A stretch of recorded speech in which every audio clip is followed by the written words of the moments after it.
This image is pure nightmare fuel for Caitlin Clark's haters, because they know everything just changed. Let me break it down. They thought Caitlin was falling off. She was injured, out of action, and the Fever were struggling without her. They were convinced Diana Taurasi's reality check comment was finally coming true. The haters smelled blood and started throwing shade. But then, the Fever shocked everyone by winning the Commissioner's Cup, and that flipped the entire script. Nobody saw it coming, not even ESPN, who ended up embarrassing themselves on national TV.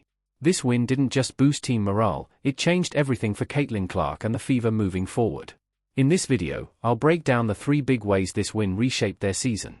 But here's one thing we already know: every time Caitlin succeeds, the hate only grows louder. And what she said after the game? Just wait, it might turn out to be a prophecy. Let's get into what really happened, the wild reaction from the haters, and what this all means going forward. But first, drop a trophy emoji in the comments to celebrate the Fever's huge win.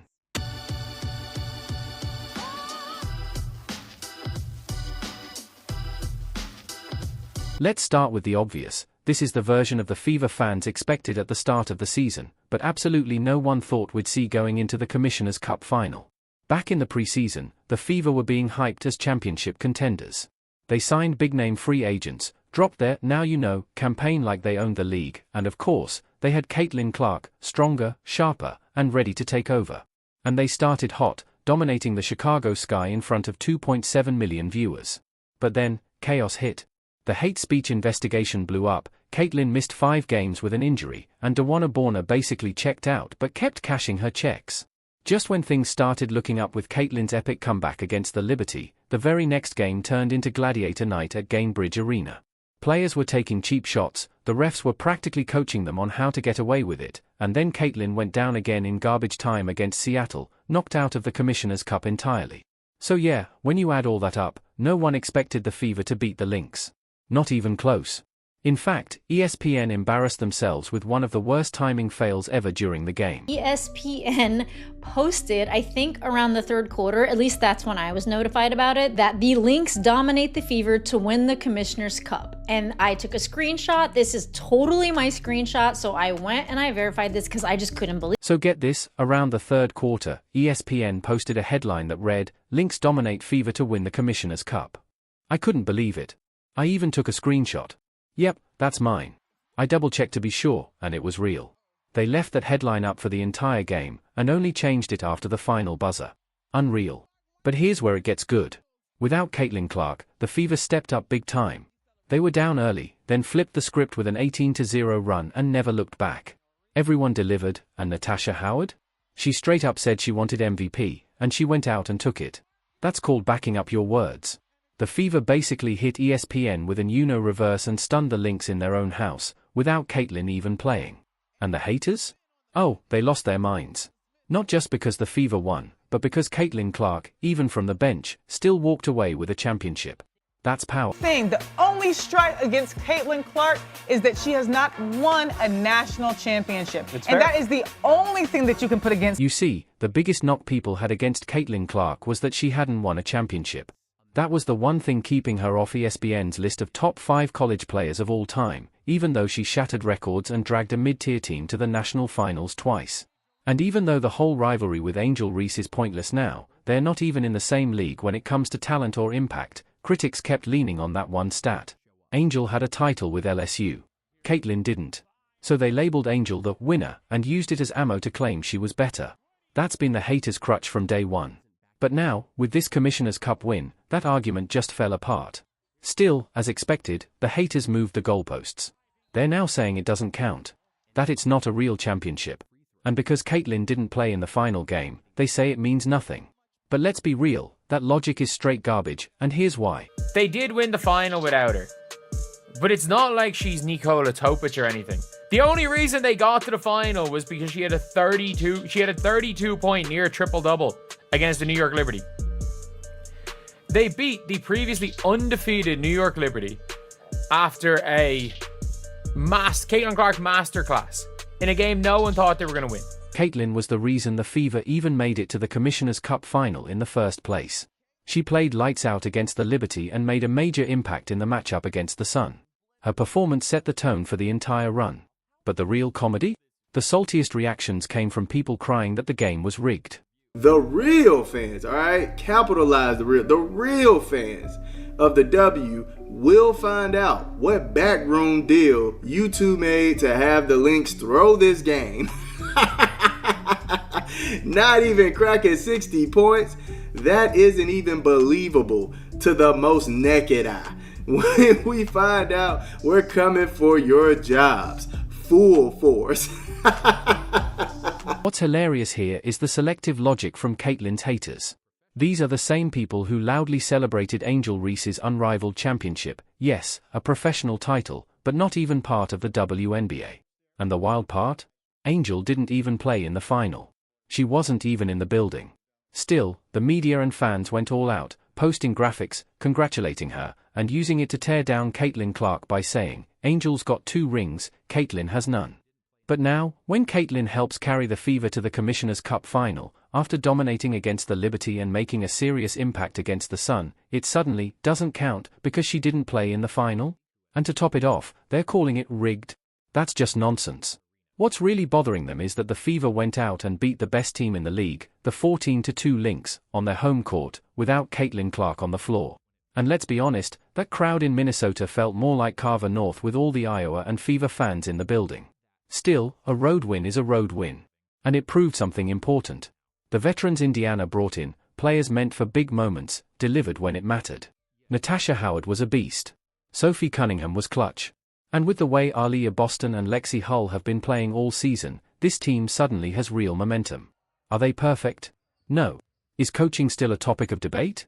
Sure. That's part of being a fan. But this win showed that things are finally moving in the right direction. And like I said, this victory shifted everything for the Fever in 3 key ways. Let's break that down.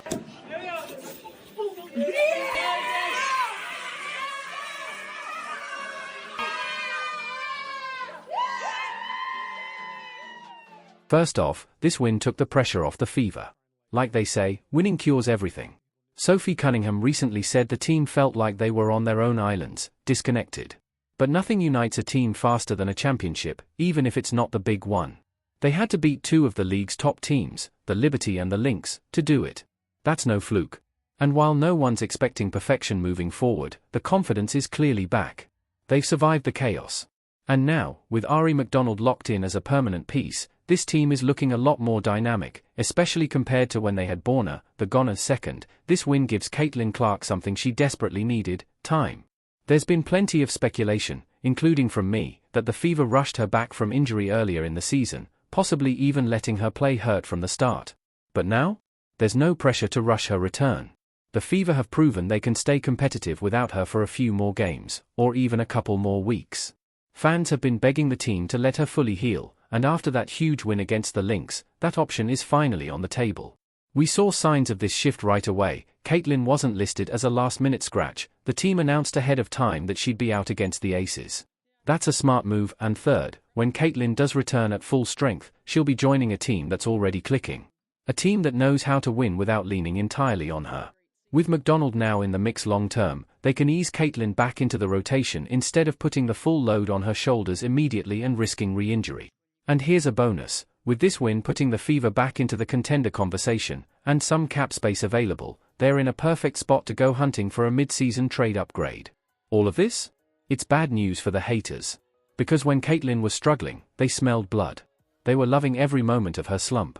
And even if they didn't say it out loud, the message was clear, and it was unanimous. Caitlin Clark finished 9th in player voting. In fact, she finished behind one of her own teammates in player voting for the All-Star game. The pettiness has no bounds. Caitlin Clark finished 9th in player voting for the All-Star game. 9th. She even ranked behind one of her own teammates. That level of pettiness? It's unreal. Now sure, people have all kinds of excuses for why the players voted this way. And yeah, technically they didn't rank her 9th, but let's not pretend it doesn't speak volumes. When you look at how she gets double-teamed every single night, when you look at her impact, her numbers, even while playing through injuries and dealing with off nights likely tied to that, this doesn't add up. This wasn't an honest evaluation, it feels like a hit job. Let's be real, there's no world where Caitlin Clark is only the 9th best guard in the league. Not even close. America loves her, the fans clearly love her, the media likes her, but the players can't stand her. 9th best guard in the league. Don't try to give me the excuses of, well, she's been struggling lately, or she missed some games with injury. Come on, this is insanity. And I think it's an activist vote by the women of the WNBA who simply cannot stand her success. It's so dumb and it's so childish. They were sending a message, and for a moment, it looked like they had Caitlin Clark on the ropes. But after the Fever's Commissioner's Cup win, which gives her more time to rest while boosting the team's confidence, the script has completely flipped. Now, it's the haters who are afraid. And no, it's not fear of playing against her, it's fear of what comes next. Because they know if Caitlin Clark returns at full strength and this Fever team keeps rising, the spotlight will be on them. The viewership records will keep falling. New fans will keep pouring in. And somehow, despite how much the league could benefit from that, many within it don't actually want those fans.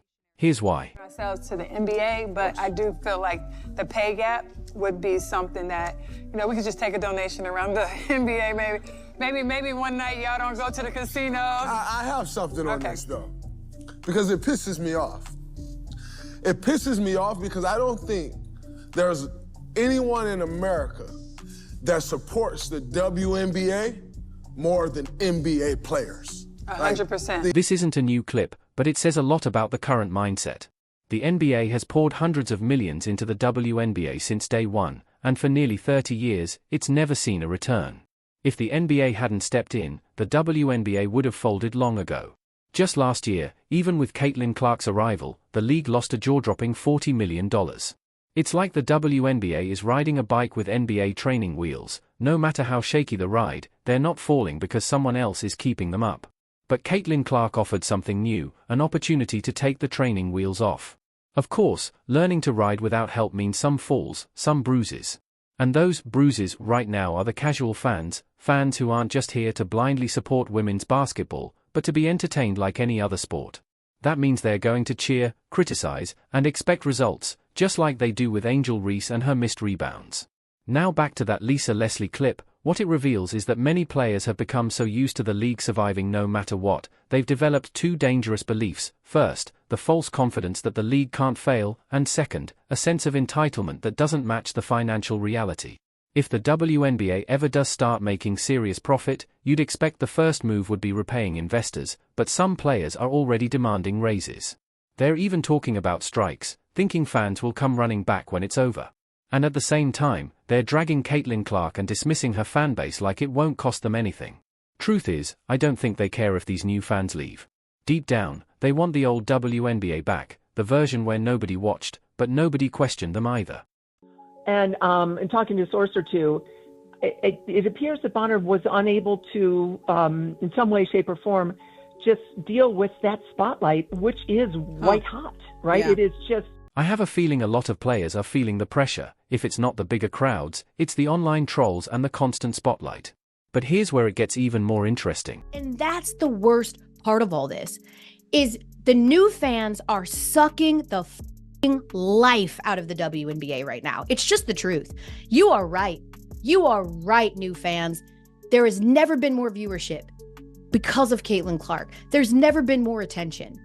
They're doing 40 minutes on First Take about Caitlin Clark. They never did that before, as Monica McNutt called out. You're right. But you know what there was in the WNBA last year and the years prior? There was other storylines. There was joy. There was talk of competition. There was talk of what was actually happening on... There are players, fans, and even media voices who can't stand that everything revolves around Caitlin Clark. It's not just the constant coverage, they believe the spotlight should be shining on them too. But let's be honest, it's not just about how much attention one player is getting. It's about who is getting it. And that's what really bothers them. Interesting, for years, the WNBA players were pointing fingers. They were saying people are sexist, the media is sexist, we're not being promoted, we're underappreciated.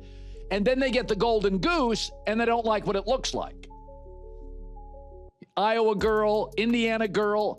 Well, who knows, and I've said this for years, when the wave hits, ride it. You don't know what it looks like. All of this has created a clear divide, Caitlin Clark and the Fever versus the rest of the WNBA. And make no mistake, Caitlin knows it. Her teammates know it too. Just listen to what she accidentally revealed after the Commissioner's Cup win. Guys, I just know everybody in the league is They're furious. They're bitter. These are the same players who ranked Caitlin Clark as the 9th best guard, even though she's clearly top 3 in the league. The haters aren't just mad, they're panicking. And since there's no wake-up call coming to force them to face reality, the hate is only going to grow. Expect the physical play to continue. Expect the refs to keep letting it slide. And Caitlin's post-game comment? It wasn't just a statement, it might have been a prophecy. Because the Fever are officially back in the title hunt, and with that comes even more heat. Started the year talking about them being a contender for a WNBA championship, and if anything, tonight what I learned is they have what it takes. I mean, they played 5 of their last 6 games on the road coming in here, and if you can win games on the road like they did in an environment like they won in tonight, the sky's really the limit, and this is a team that's starting to get their confidence, they're showing their depth. We started this season talking about the Fever as legit title contenders, and tonight proved they've got the tools to make it happen. They came into this game after playing 5 of their last 6 on the road. And when you win in an environment like they just did, it tells you one thing: the sky isn't the limit, it's just the beginning. This team is finally finding its rhythm. Their confidence is growing. Their depth is showing. And after everything they've battled through, they're stronger than ever. But they'll need that strength, because the WNBA's quiet civil war isn't over, it's just getting started. For Caitlin Clark and the Fever, there's only one way forward: win. They've already secured the first championship of the 2025 season. Now it's time to chase the next one. If you made it this far, drop a trophy in the comments, you've earned it. Thanks for watching. I'll catch you next time.